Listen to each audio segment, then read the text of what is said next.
See that? Ain't none on me hardly. See that?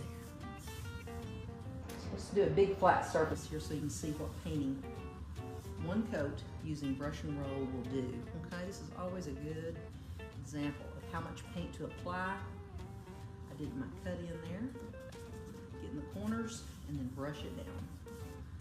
And see, I'm not spreading this paint out so paper thin that there's not enough here to do something. If this were your cabinets, a lot of you guys make it so thin that when you go back through it to brush it or use the true applicator,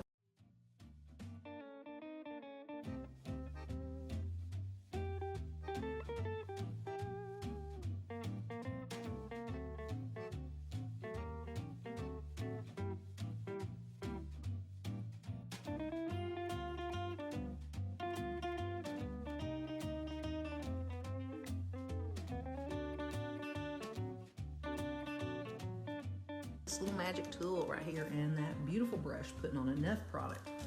That way you don't have those brush marks, they're gone. So the next coat going on, this is one coat over this deep of a wood, one coat of a white going on. But most likely, if you do 2 full coats of paint like this and finesse it with a roller, you're gonna get it in 2 and a half, what I call half coats, 2 and a half coats. Thanks for watching, and try all-in-one paint for yourself by visiting our website at allinonepaint.com.